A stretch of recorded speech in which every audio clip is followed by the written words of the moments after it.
So again, as care partners, we need to take care of ourselves and we need to educate ourselves. Because as we said, Alzheimer is more than a memory loss.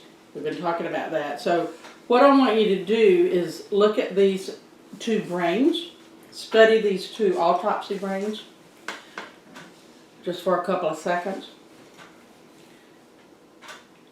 And I want you to share what you notice about these two brains. Okay. The brain on the right looks deformed and doesn't have as many connections as the one on the left. Okay. Right. Right. So it's obvious that the one on the left looks to me like a healthy brain, and I haven't studied brains, but and as Greg says, the other one on the left looks healthy. I think I said that backwards, and the one on the right is obviously diseased in some way. Okay. Okay. So how are they similar? Do you see any similarities in them? Got the same shape. Yeah, like these brains that the Lewy Body Support Group helped donated to us. Mm-hmm. Right. Mm-hmm. You've got the same shape. You're right. Anything else that's similar? Well, they both have that split down the middle. Okay. That's obvious. All right. So there's a. But the connective tissues are very different. This one has the one on the right just has holes all in it. So that makes it very different for me. Yes. Thank you. So these are autopsy brains, of course, as we said, and they're both from 65-year-old men who were the same age, the same weight, and the same head circumference. Wow. The man on the left died in a car accident with otherwise good health, and the brain on the right is of a 65-year-old man who died 10 years after 10 years with a Alzheimer's diagnosis. So, of course, you guys were right. That is a very diseased brain if you think about 10 years.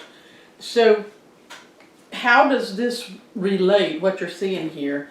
How does that relate to what you currently know about Alzheimer's disease? That it's a progressive thing that eventually leads to probable death as a result of having it earlier than what you would have maybe died. Okay, so you know that, and so what you're saying is you see that, you've got a real visual Absolutely. of that progression there. Right. So had they taken that at 5 years, it would have already been showing that, but it wouldn't have been as impactful, perhaps. Yes, I think that is certainly A correct. doctor would have known it maybe, but not necessarily a person like me wouldn't have seen as much to Well, there is brain shrinkage, in all phases of it. in all patients, and All patients. and Okay. it starts. It starts at some point, Right. and so this is death. I had read somewhere that every time you learn something, you get a new connection in your brain. And so it looks like one on the right has lost a lot of that, which I would assume to be memories. Okay, that's great. I like how you connected that. And so, working with people with dementia, with Alzheimer's, how can you apply this information? Or how might you apply this? Helps you understand why they would not act normal in a lot of situations that they would be in. Okay, thank you. Thank you. Well, when he said that, it made me think of Mama's filters. That's how we looked at it. Things that Mom would have had the grace to have handled much differently. It was like she was the little girl and I was the mother, and I'd say, shh, we're in the doctor's office. We're not going to talk about certain things. Like what other people look like. out loud, but that was hard to control. I think you shared with me one time that your sister-in-law said the perfect thing, that Mama's appropriateness filter There doesn't you work go. anymore. That's it. And you can see that so readily here as to why that appropriateness filter might not work anymore. Yeah. All right, so we're gonna look at another picture. Okay, so what we have on this slide is a set of PET scans, and you can sort of look at to see the slices of the PET scan. It's about right down the middle of where this line is. Okay, of your Lewy body scrunchies. Okay, a PET scan shows not only what an organ looks like, and we know the brain isn't, but it shows how it's functioning. And in this case, it allows doctors to see how the brain is functioning, how the brain is working. So the images on the PET scan appear as what? What do you notice about the images? Colors. They're multicolored images of the brain. And so, just without knowing anything else, what might you think these colors represent?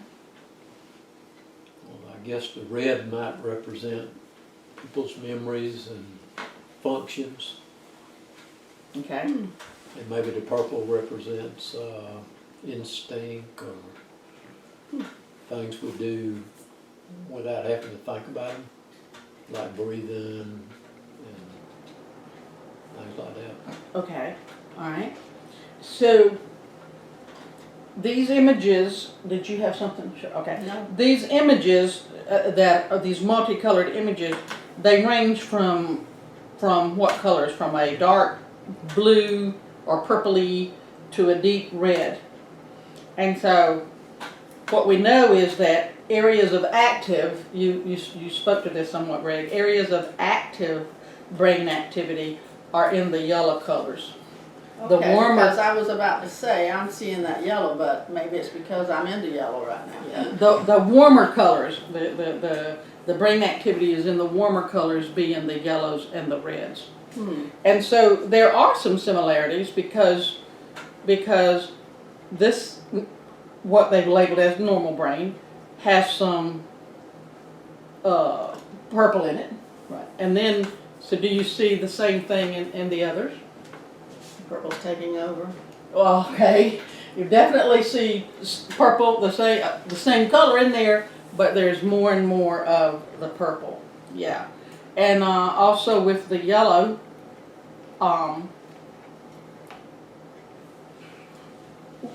you're seeing what in regards to the yellow as you move to the right? Less and less. Less and less of the yellow. Okay.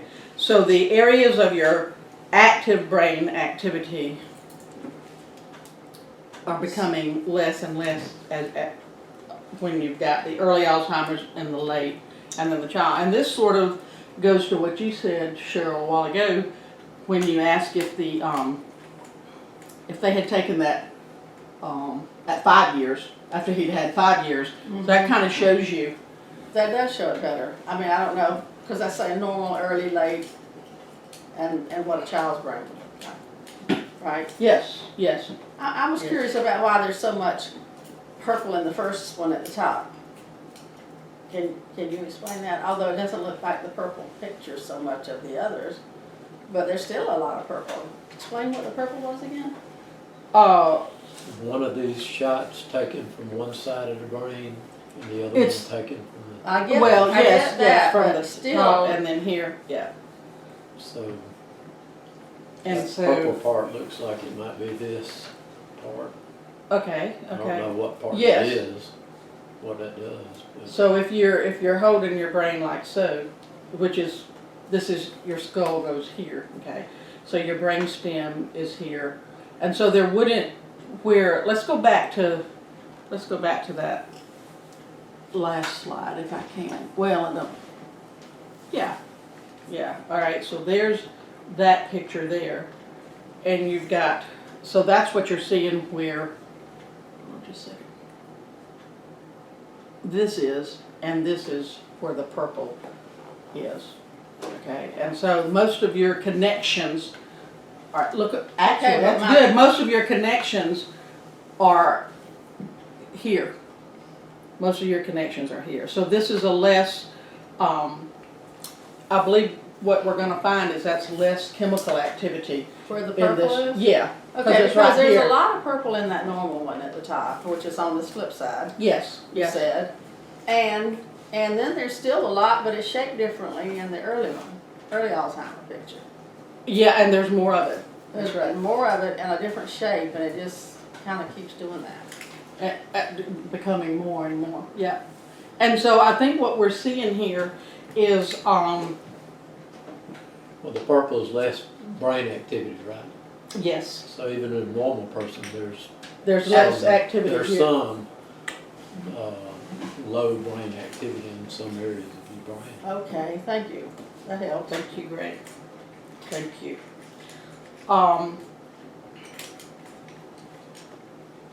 So you've already spoken to some similarities that you see and the differences. You've both spoken to that. And we expect to see these differences because, as you said, the disease is progressing, and we would expect to see that. And talk to me about the child's brain. What similarities do you see in the child's brain to, what is it more similar It's to? more similar to the late Alzheimer patient. All right. And that would be because, Because the child's brain hasn't fully developed yet, I presume, and the late Alzheimer brain is becoming diminished. So that's making them seem more similar than you might would have expected. okay, all right, good. So, from autopsy brains, we saw the structural changes. You know, we saw the shrinkage and the dying, and one of you, I think, described it as looking dry. And from the PET scan brains, we see that there are also chemical changes. Greg spoke to this a minute ago, to the chemical activity here, and this, we see a lot of it here, but not so much here. So there's chemical changes, cells are, in this brain, in the normal brain, cells are producing, you know, all the time, and they're sending out signals for your body to do everything, really, down to breathing. And now that there's less and less of that, we can see that the chemicals, the cells are producing less chemicals, and they're sending less chemicals, and they're sending less information to the body as to what to do. All parts of the body, all of our senses even are impacted by Alzheimer's. So dementia is both a chemical change in the brain and a structural change in the brain. But sometimes, I don't know if you noticed this with your mother, but there's occasions when someone with dementia can shine. They can have a temporary, you know, better day or a better hour. They can be better right now than they were an hour ago. And knowing what you know about the chemicals and stuff, why do you think sometimes a person with dementia can shine?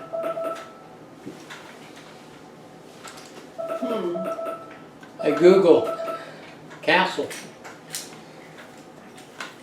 Does that have anything to do with the sundowners effect that I've heard about? Well, there is a sundowners. You're right about that. That can happen where things get worse as the sun goes down.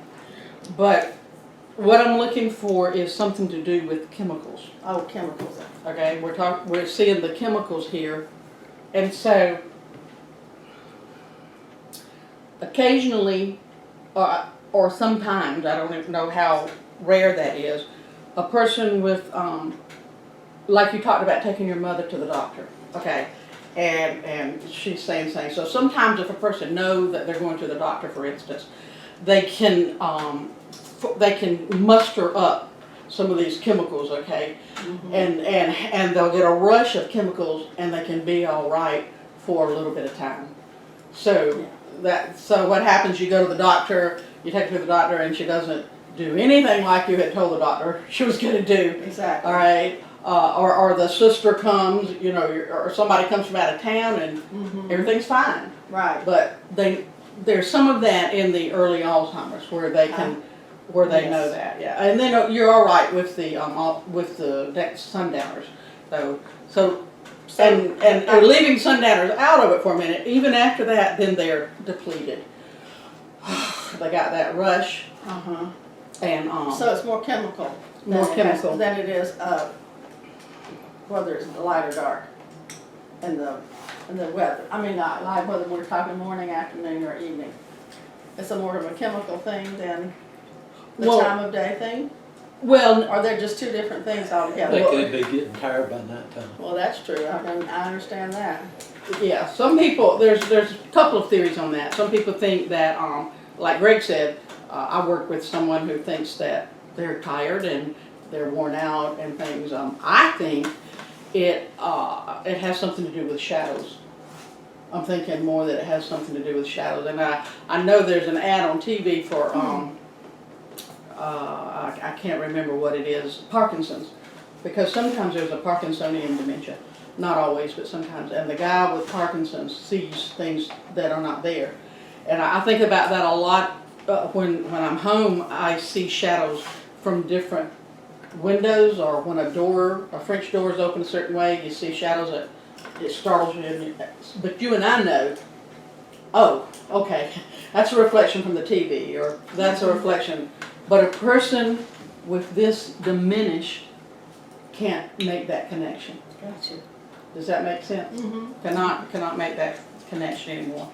So again, I'm going to ask you, how might knowing this change how we communicate with our dementia or Alzheimer clients or loved ones? Knowing that there's structural changes, and along with the structural changes and the shrinkage is this chemical change. You have to be patient, take more time. Thank you. Yeah, that's, So that's, those so are, Greg, you've led right those are the right into, words. I have a poem here that I'm gonna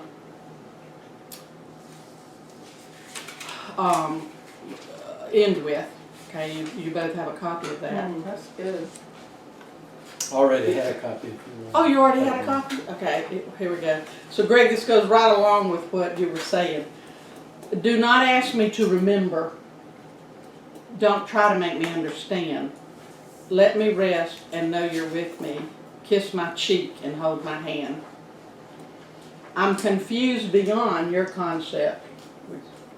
I am sad and sick and lost. All I know is that I need you to be with me at all costs. Do not lose your patience with me. Do not scold or curse or cry. I can't help the way I'm acting. Can't be different though I try. Just remember that I need you, that the best of me is gone. Please don't fail to stand beside me. Love me till my life is done. And so Very good. we're gonna Very end good on that advice. note today.